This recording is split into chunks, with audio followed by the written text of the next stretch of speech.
Protection from hidden enemies. Protection is arguably the most popular intent for magical practice, so as this was one of the first sigils I created, I thought that would be a good place to start. I chose the phrase protection from hidden enemies to specifically incorporate unforeseen threats or things that you might not be aware are happening. General ill will from anyone, including things like gossip, jealousy, prejudice,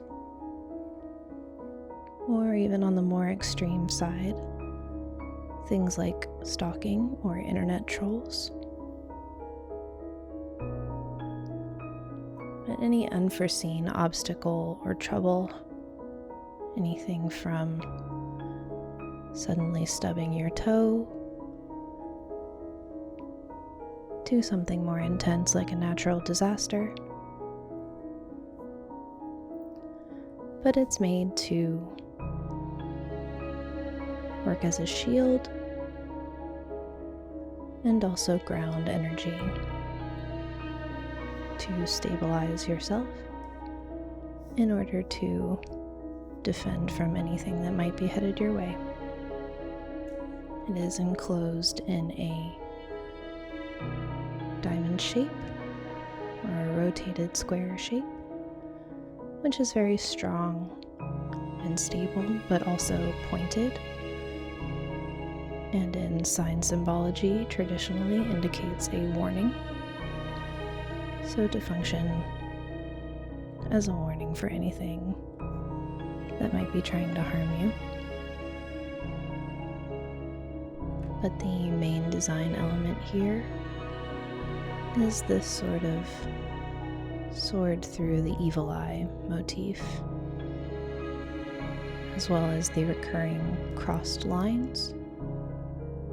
which are good for warding and banishing.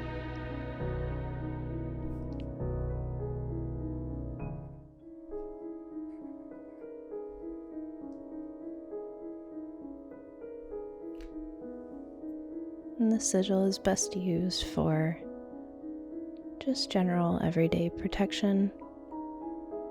but also in times when you feel particularly vulnerable or threatened, and is good to keep in your everyday bag or your wallet, maybe on a piece of paper, on clothing, or even drawn into the covers of notebooks or books of shadows, anything that you want to keep guarded. And this sigil is good for pretty much everyone, but particularly people who are in the public eye, like people with a strong internet presence, or anyone in a public-facing position, or anything that comes with any kind of risk factor or controversy.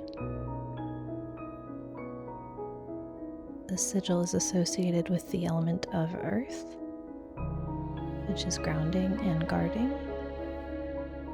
as well as the base or root chakra, which represents stability, security, and grounding. And the colors I would associate with this sigil are, of course, black, which is traditional for shielding or guarding, and also banishes and absorbs negativity. Also white, which represents light to counter darkness,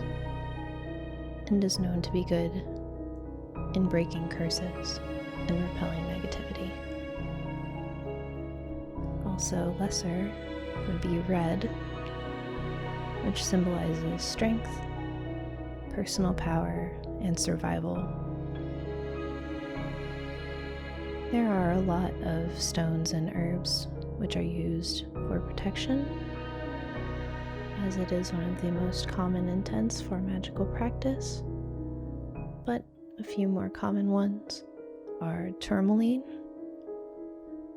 clear and smoky quartz, hematite, which is very grounding and warding,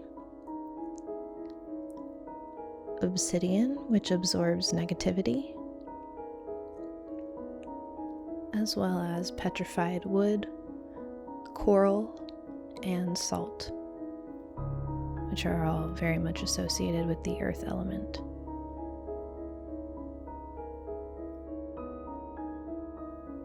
The herbs that correspond to this sigil include basil and rosemary, which are traditionally protective herbs, pepper and mint, whose flavors and tastes evolved to be protective for them so that they wouldn't be eaten by predators, as well as garlic and onion, both of which have very strong flavors and scents and are known to ward off negativity and any kind of evil spirit, as well as sandalwood and patchouli, which are common ingredients in various incenses, and also nettle and anything with thorns or anything that is poisonous, but we do recommend that you use extreme caution when dealing with anything that is poisonous or dangerous. As always, correspondences are very objective, so if there's something that feels particularly protective to you, that can also be used. Thank you so much for tuning into this video, and as always, we hope that you have an exceptionally magical day or night.